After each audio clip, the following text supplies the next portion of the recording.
Hi, ഇന്ന് ഞാൻ എൻ്റെ വഴുതനങ്ങ കൃഷിനെ കുറിച്ച് പറയാട്ടോ. ഇതാ വഴുതനങ്ങ നട്ടത് ഇപ്പോൾ ഒരു മാസം കഷ്ടിയായിട്ടുള്ളൂ. അവർ ചെറുപ്പത്തിലേ തന്നെ നമുക്ക് കായ്ക്കൾ തരാൻ തുടങ്ങിയിട്ടുണ്ട്. കണ്ട, ഇതിപ്പോ ഞാൻ 2 പ്രാവശ്യം പൊട്ടിച്ചു കഴിഞ്ഞു ഇതിന്റെ ഉള്ളിൽ നിന്ന്. അപ്പൊ ഇത് നട്ടിട്ടുള്ളത് ഞാൻ എന്ത് ചെയ്തിട്ടുണ്ടെങ്കിൽ സൂഡോമോണസ് കലക്കി ഒഴിച്ചിട്ടുണ്ട്. പിന്നെ തെങ്ങിന്റെ കടയുടെ പേരിൽ ഞാൻ മുമ്പേ തന്നെ കുമ്മായവും ചാണവും ചാരവും വളമായിട്ട് ഉപയോഗിച്ചിട്ടുണ്ടായിരുന്നു. അപ്പൊ രണ്ടിനും കൂടി നിന്നിട്ടുണ്ട്. അതിന്റെ പേരിലാണ് സൂഡോമോണസ് ഞാൻ ഒന്നും കൂടി ഒഴിക്കാൻ കാരണം ചാരം ചാണകത്തിന്റെ കൂടെ ഉള്ളതിന്റെ പേരിലാണ്. അപ്പൊ പിന്നെ വേറെ മിക്സിങ് ഞാൻ ചെയ്തിട്ടില്ല. അത് കുഴപ്പവും വന്നിട്ടില്ല. അതായത് നിങ്ങൾക്ക് കാണുമ്പോൾ തന്നെ അറിയാം കായ്കൾ കണ്ട. അപ്പൊ ചാണകം ചാരം ഇട്ടുകൊണ്ട് ഒരു കുഴപ്പമില്ല എന്നുള്ളത് ഇതിൽ നിന്ന് നമുക്ക് മനസ്സിലാക്കാം. ഞാൻ ചാരം ചിലപ്പോൾ പിടിക്കില്ല എന്ന് വിചാരിച്ച, പക്ഷെ എനിക്ക് നല്ല ഉഷാറായിട്ട് തോന്നി. നന്നായിട്ടുണ്ട് കേട്ടാ. ഇതാ നല്ല പൂക്കളും കായ്കളായിട്ട് നല്ല ഉഷാറായിട്ട് തന്നെ വരുന്നുണ്ട്. ഇതൊക്കെ കേട്ടാ. അപ്പൊ നല്ല രീതിയിലാണ് വരുന്നത്. അപ്പൊ തെങ്ങിന്റെ കടയതിന്റെ പേര് ഞാൻ വിചാരിച്ചു എങ്ങനെയാണാവോ, പിടിക്കോ കായ്ഫലങ്ങൾ ഉണ്ടാവോ എന്നൊരു സംശയം ഉണ്ടായിരുന്നു. കുഴപ്പമില്ല. അപ്പൊ ചാണം ഉപയോഗിക്കുക, പിന്നെ ഈ സൂഡോമോണസ് അതും നിങ്ങൾ ഉണ്ടാവുക. ഇപ്പൊ എന്റെ ചെടികൾക്കൊന്നും പുഴുക്കുത്തില്ല കേട്ടാ. നോക്കിയ ചെടികൾ കണ്ട, ഇതിനൊന്നും പുഴുക്കുത്തുകളില്ല. അഥവാ പുഴുക്കുത്ത് വരികയാണെങ്കിൽ നമ്മൾ ഇവിടെ ഒന്ന് ആദ്യം തന്നെ ഫ്രണ്ടിൽ ചെറിയ പൈപ്പ് എടുത്ത് കാഞ്ഞൊന്ന് നനയ്ക്കുക. അതേമാതിരി തന്നെ ഈ ചെടിയുടെ ഈ സൈഡ് കണ്ട, ഈ പുറം സൈഡ് ഇതിങ്ങനെ പിടിച്ചിട്ട് നമ്മൾ ഇവിടെ നനയ്ക്കുക. അല്ലാന്നുണ്ടെങ്കിൽ ഇരുന്ന് കാഞ്ഞിട്ട് നമ്മൾ ഇത് ഇങ്ങനെ അടിച്ചാലും മതി.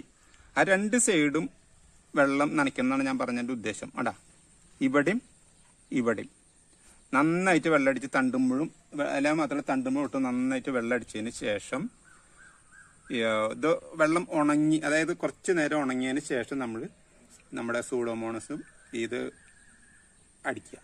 അപ്പോൾ 10 ഗ്രാം എടുത്ത് കാഞ്ഞിട്ട് 1 ലിറ്റർ വെള്ളത്തിലാണ് സൂഡോമോണസ് ചെയ്യേണ്ടത് കേട്ടോ. അത് പിന്നെ നമ്മൾ നടുമ്പോൾ എന്തായാലും കുമ്മായം 10 ദിവസം മുമ്പ് മിക്സ് ചെയ്ത് വെച്ചതിന് ശേഷമാണ് നമ്മൾ ചെടി നടുന്നത്. അതിന്റെ കൂടെ വേണമെങ്കിൽ നമുക്ക് വേപ്പ് മണ്ണാക്കം ചേർക്കാൻ ചെയ്യാലോ. അപ്പൊ അതിന്റെ പേരിൽ അങ്ങനത്തെ കീടങ്ങൾ വളരെ കുറവായിരിക്കും. ഞാനത് ചെയ്തപ്പോൾ നോക്കി എന്റെ ചെടിക്ക് കീടങ്ങളില്ല.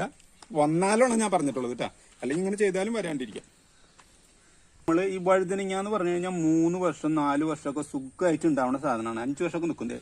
എന്റെ ഇവിടെ ഒരു 4 വർഷം കഴിഞ്ഞ് വഴുതനങ്ങ അപ്പൊ ഞാൻ വെട്ടിക്കണ അതിന്റെ തണ്ട് നിർത്തിങ്ങാൻ വെട്ടിക്കണം. അതേ കൂമ്പെടുത്ത് നിൽക്കണ. അപ്പൊ അത് വഴുതനങ്ങ നമുക്ക് ഒരിക്കലും നശിച്ചു പോകില്ല. നമ്മൾ നോക്കണതിന്റെ ഇതുപോലെ ഇരിക്കും വഴുതനങ്ങയുടെ കട. അപ്പൊ നമ്മൾ ഓരോ ട്രിപ്പ് കായെടുത്ത് കഴിയുമ്പോഴും നമ്മൾ ഇതിന്റെ വളം കൊടുക്കണം. ഈ വളം കൊടുക്കുമ്പോൾ എന്താ വെച്ചാൽ വെറുതെ മേലക്കട കൊണ്ട് മണ്ണ് വെട്ടിയിട്ടിട്ട് കാര്യമില്ല. ഇതേമാതിരി കട ഇളക്കി കൊടുക്കുക. കടാ ഞാൻ ഇപ്പോൾ വളം ഇട്ടാണ്ടാണ് കാണുന്നത്. നിങ്ങൾക്ക് കാണിച്ചു തരാൻ വേണ്ടിയിട്ടാണ് ഞാനിപ്പോൾ ഇത് ഇങ്ങനെ ചെയ്യുന്നത്. കടാ ഇതേമാതിരി കട അതിന്റെ വേര് അനങ്ങാതെ ആളറിയരുത് ആൾക്ക് ഫുഡ് നമ്മൾ കൊടുക്കണ്ടെന്നുള്ളത് കേട്ടോ. അങ്ങനെ ഇതിങ്ങനെ ഇട്ടിട്ട് ഇപ്പൊ ഞാൻ ചാണപ്പൊടിയാണ് ഇട്ടിട്ടുള്ളത്. ഈ സാധനം ഇട്ടിട്ട് പതുക്കനെ നമ്മൾ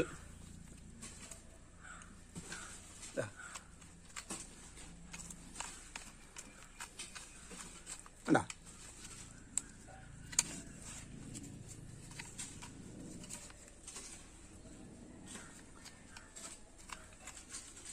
അതിൻ്റെ നമ്മൾ വെള്ളം തെളിച്ചു കൊടുത്താൽ മതി. ഇതേമാതിരി കട നമ്മൾ ഓരോ പ്രാവശ്യം വളം കൊടുക്കുമ്പോഴും ചെയ്തു പോകണം. അവിടെ കട മണ്ണ് ഇളക്കിയിട്ട് വേണം നമ്മൾ വളം ഇടാനായിട്ട് കേട്ടോ.